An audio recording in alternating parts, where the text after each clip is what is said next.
जिल्हा परिषद पंचायत समितीच्या निवडणुकीच्या पार्श्वभूमीवरती आपण कार्यकर्त्यांच्या प्रमुख कार्यकर्त्यांची एक मीटिंग आयोजित केली होती। मोठ्या संख्येनं सगळे कार्यकर्ते उपस्थित होते आणि या निवडणुकीला कोणत्या पद्धतीने सामोरं जायचं आहे ह्याच्यावरती विचारविनिमय होऊन काही कार्यकर्त्यांच्या सूचना ऐकून घेतल्या, त्यांचं सगळे प्रश्न ऐकून घेतले आणि कुठल्या पद्धतीने निवडणुकीला सामोरं जायचं आहे हे सगळं विश्लेषण करून आम्ही निवडणुकीच्या तयारीला लागलोय।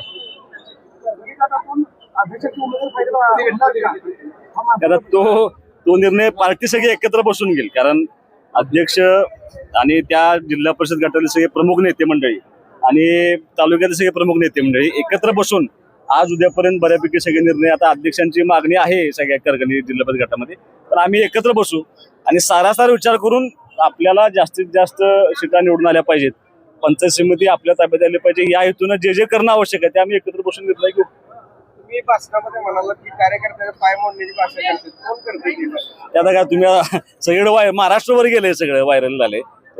माझं मत असं आहे की निवडणुकीला स्वातंत्र्य आहे, म्हणजे काही लोक माझ्याही विरोधात असतात म्हणून त्यांना जर प्रत्येक वेळेला जर दमदाटीनं असं कधी होत नसेल निवडणूक, आता थांबलं पाहिजे, विकासाच्या मुद्द्यावर निवडणूक गेली पाहिजे असं विरोधकांनी आमचं आव्हान, अध्यक्षांनी पण तसंच आव्हान केले।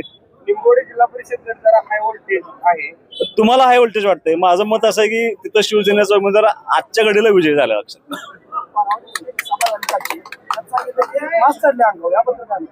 चुकीच्या पद्धतीची भाषा आहे, हे काय राजकारणामध्ये मुळात कुठल्याही नेत्यावरती कार्यकर्त्यावरती ह्या भाषेमध्ये बोललं जाऊ नये, आमच्यातलं कोणी बोलत नाही, काय मास चढलं ही भाषा काय लोकशाहीला किंवा सांसारिक भाषेला शोभणारं भाषा नाही।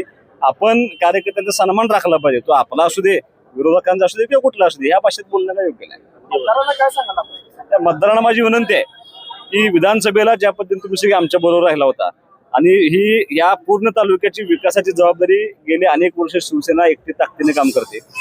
आम्ही फक्त आटपाडी शहर गेल्या 2.5 वर्षामध्ये ज्या पद्धतीने आम्ही बदलून दाखवले, ज्या पद्धतीने मार्केट कमिटीची सत्ता तुम्ही आम्हाला दिल्यामुळे ज्या पद्धतीने मार्केट कमिटी चांगल्या पद्धतीने काम चालू आहे, एकदा संधी आम्ही पंचायत समिती जिल्हा परिषदला मागतोय, कारण अध्यक्ष ज्यावेळेला सदस्य होते किंवा बहिणी ज्यावेळेला सदस्य होत्या त्यावेळेला जी कामं होत होती त्याचं काम मागच्या टर्म मध्ये झालेलं नाही आणि एक संधी शिवसेना सगळ्या आटपाडीतल्या तमाम मतदारांना, तमाम जनतेला एक विनंती करणार की एक संधी आम्हाला देऊन बघा अशी आम्ही त्यांना विनंती करतो। अपयश असं नाही, ते सिंगल लार्जेस्ट पार्टी म्हणून आज ही शिवसेना तिथं सगळ्यात मोठा पक्ष आहे।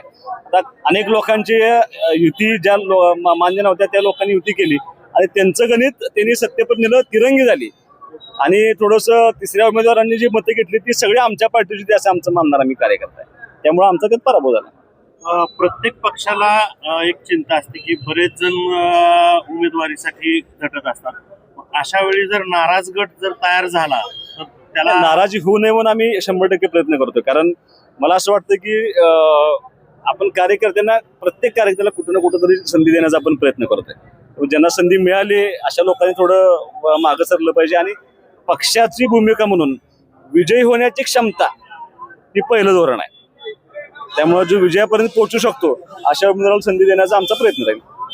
अर्ज भरायला फक्त 3 दिवस शिल्लक आहे, आपली पूर्ण गटाच्या निघण्याची भूमिका स्पष्ट कधी होईल? आता परवाची रात्रीपर्यंत स्पष्ट होईल, मंगळवार बुधवारपर्यंत भूमिका स्पष्ट होईल, उमेदवार फायनल होते।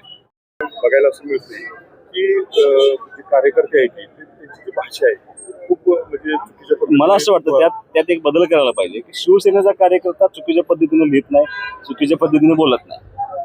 म्हणजे जसं आज काही पक्षाच्या नेत्यांना त्यांच्यावरती बोललं असं वाटलं, त्यांना किती राग आला, तुम्ही गेले किती दिवस झालं शिवसेनेच्या नेत्यांच्यावरती, म्हणजे अगदी अनिल भाऊ जाऊन आज 1 वर्ष झाले, 2 वर्ष होत आले, तरी सुद्धा अनिल भाऊ असतानाही बोलत होते वयाचं भांडण राखता। आजही अनिल भाऊ गेल्यानंतर 2 वर्षानंतर सुद्धा त्यांच्यावरती खालच्या भाषेत सोशल मीडियावरती व्यक्त होणारे त्यांचे कार्यकर्ते आहेत। आम्ही आमचा कुठलाही कार्यकर्ता त्यांच्या कुठल्याही नेत्यावर, लिहिणाऱ्या कार्यकर्त्यावर कधीही खालच्या स्तरावर जाऊन त्यांनी बोललेलं नाही आणि लिहिलेलं पण नाही आणि लिहिणार पण नाही।